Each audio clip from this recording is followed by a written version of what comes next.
መቼም በህይወት ዘመናችን ከተመለከትናቸው አስገራሚ ጨዋታዎች የትላንትናው አንደኛ መሆኑ አይቀርም። ቢያንስ አንደኛ ካልሆነ ከአስገራሚዎቹ መካከል አንደኛው ግን ሊሆን እንደሚችል እርግጥ ነው። ኢንተር ሚላን 4-3 በሆነ ውጤት ባርሰሎናን ማሸነፍ ችሏል። በድምር ውጤት 7-6 አሸንፎ የቻምፒየንስ ሊግ ፍጻሜ ተፋላሚ መሆኑን አረጋግጧል። 13 ጎሎች በሁለት ዙር መርሃ ግብሮች ተመለከትን።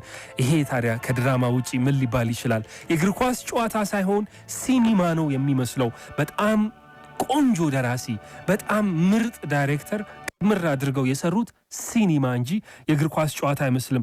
ስታዲየም ውስጥ መታየት የሌለበት ጨዋታ ነው ይሄ። በየሲኒማ ቤቶቹ በሰልፍ ተደርድረን ማየት ያለብን ጨዋታ ነበረ። ትናንትና ኢንተር ሚላን ላውታሮ ማርቲኔዝ፣ ሃካን ቻላኖግሉ፣ ፍራቴሲ እና አሴርቢ ጎሎቹን አስቆጥረውለታል። ለባርሰሎና ኤሪክ ጋርሲያ፣ ዳኒ ኦልሞ እና ራፊና ጎሎቹን ማስቆጠር የቻሉ ተጫዋቾች ናቸው። ይህንን ጨዋታ ኢንተር ሚላን እንደ ባለፈው የመጀመሪያ ዙሩ መርሃ ግብር መምራት ችሏል። አስቀድሞ ጎል ያስቆጠረው ኢንተር ሚላን ነው።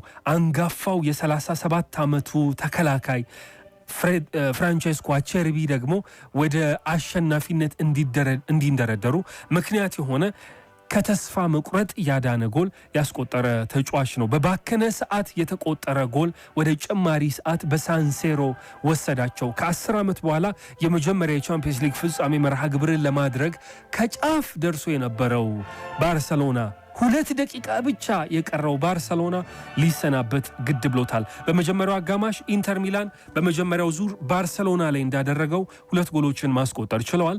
ላውታሮ ማርቲኔዝ 21ኛው ደቂቃ ላይ ጎል ማስቆጠር ችሏል። ዳንዘል ዳምፍሪስ የባርሰሎና ተጫዋቾች የሰሩትን ስህተት ተጠቅሞ ለቡድን አጋሩ አመቻችቶ አቀብሏል።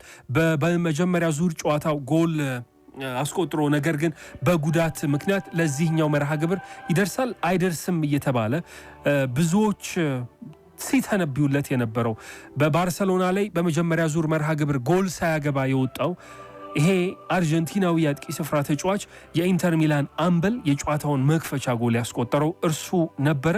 ከዚያ በኋላ ደግሞ ባርሰሎናዎች ወደ አቻነት ለመመለስ ደጋግመው ሙከራ አድርገዋል።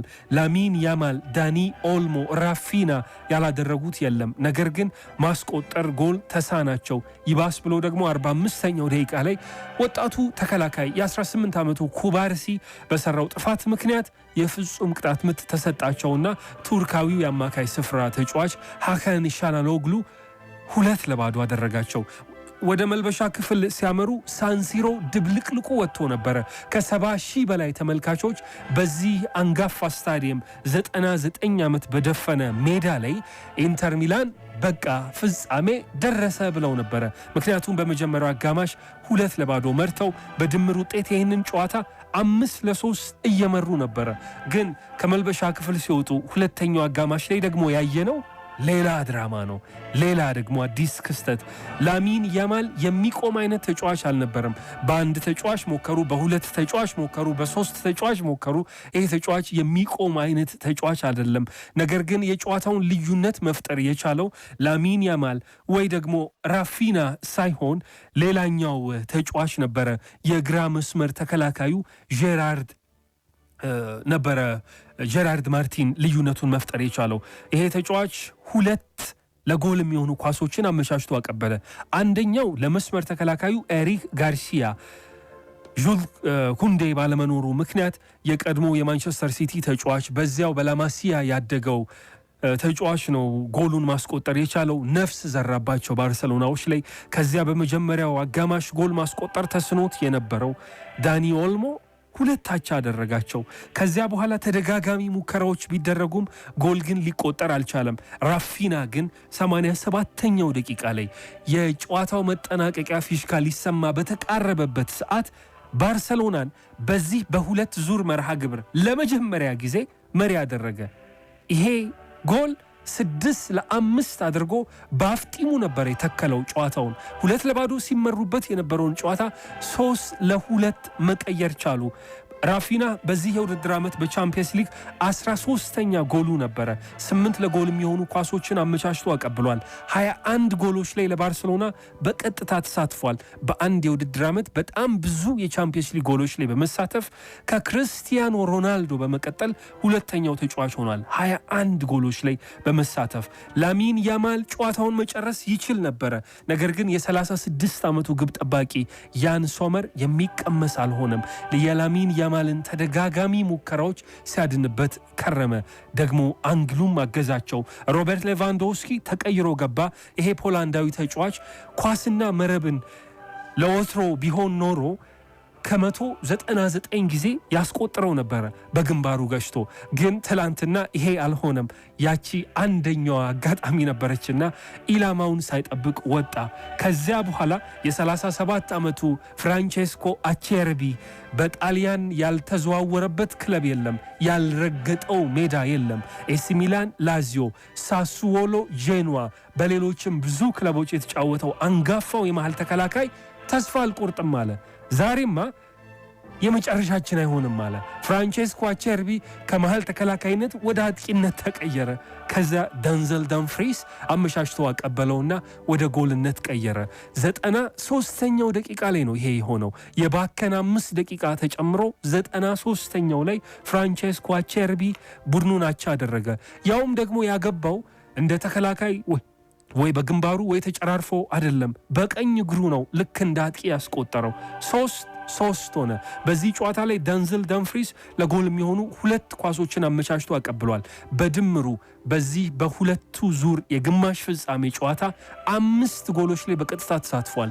ከ13 ጎሎቹ በ5ቱ ይሄ የመስመር ተከላካይ ተሳትፏል። 2ቱን አስቆጥሮ 3ቱን ደግሞ አመቻችቶ አቀብሎ ከዚያ በኋላ ጭማሪ ሰዓት 30 ደቂቃ ግድ አለው። እዚህ ጨዋታ ላይ ሳንሲሮ የሚቆም አይነት ንዝረት አልነበረውም።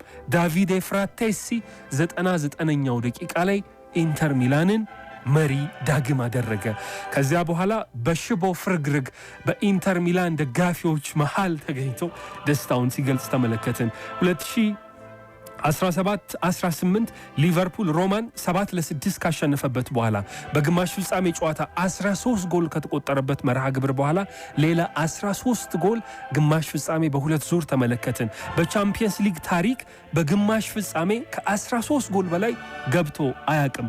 ኢንተር ሚላን 2023 ላይ የቻምፒየንስ ሊግ ፍጻሜ ተካፋይ ነበሩ። የዚያኔ በሮድሪ በ2024 የባሎንዶር አሸናፊ ነበረ የተሸነፉት።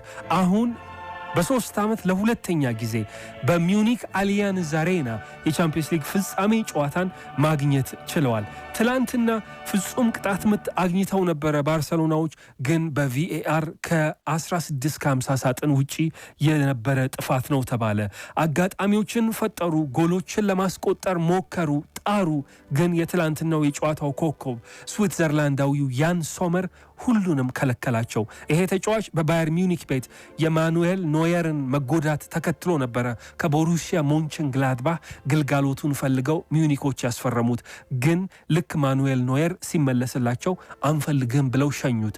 አሁን በኢንተር ሚላን ቤት ይሄ ተጫዋች ታሪካዊ ስኬትን ለማስመዝገብ የሚዩኒክን ሜዳ ነው የሚጠባበቀው። ከተሰናበተበት አትፈለግም ተብሎ ከተሸኘበት ሜዳ የፍጻሜ ጨዋታ ግንቦት 23 የፊታችን ቅዳሜ ግንቦት 23 ያደርጋል። ተጋጣሚዎቹ ደግሞ ዛሬ ነው የሚለዩት። ይሄ ድራማ ነው። ይሄ ንጹህ ቲያትር ነበረ ትላንትና ያየ ነው። ኢንተር ሚላን 2010 ላይ ለመጨረሻ ጊዜ በጆዜ ሞሪኒዮ መሪነት የቻምፒየንስ ሊግ ዋንጫን ካሳካ በኋላ ይህንን የቻምፒየንስ ሊግ ዋንጫ እስካሁን ማሳካት አልቻሉም። የጣሊያን ክለብም ይህንን ባለ 2 ትልልቅ ጆሮ ዋንጫ ለመሳም ሙከራቸው ከሽፎባቸዋል። 2015 ላይ ዩቬንቱስ፣ 2017 ላይ ዩቬንቱስ፣ 2023 ላይ ኢንተር ሚላን ሞክረው የጣሊያን ክለቦች በሙሉ ሳይሳካላቸው ቀርቶ ነበር። አሁን ምናልባት እድላቸው ሊሆን ይችላል። ሲሞኔ ኢንዛጊ በተከታታይ 3 ዓመት ውስጥ ሁለተኛ ጊዜ የቻምፒየንስ ሊግ ፍጻሜ ቡድኑን ይመራል። በሴሪያው ይሄ ቡድን ሁለተኛ ደረጃ ላይ ተቀምጧል። ከናፖሊ በ3 ነጥቦች ሸርተት ብሎ ተቀምጧል። በዚህ የውድድር ዓመት የኮፓ ኢታሊያ ዋንጫንም እንደዚሁ ማሳካት የቻለ ነው። 3 ዋንጫዎች የኮፓ ኢታሊያ ዋንጫን ተሸንፏል። ይቅርታ በኤሲ ሚላን ነበር ይሄ ድል የተነጠቀው። የሴሪያ ዋንጫውም ናፖሊ ከኋላ መጥቶ አሁን ሊጉን እየመራበት ነው የሚገኘው። ግን የሁሉም የዋንጫዎች ሁሉ ቁንጮ የሆነውን ትልቅ ዋንጫ የማሳካት ትልቅ ድል አላቸው። ከጨዋታው በኋላ የተሰጡ አስገራሚ አስተያየቶችን በሁለተኛው ምዕራፍ በአዲስ መረጃ ስመለስ አነሳቸዋለሁ። ይሄኔ ጨዋታ የእግር ኳስ ፍቅርን መልሶ ሰጥቶኛል እያለ ነው ቲየሪ ኦንሪ። ሃንዚ ፍሊክ አሰልጣኙ፣ ሲሞኔ ኢንዛጊ የኢንተር ሚላኑ መሪ። ከዛ ባለፈ ደግሞ ተጫዋቾቹ ያልተናገሩት ነገር የለም፣ ያላነሱት ሀሳብ የለም።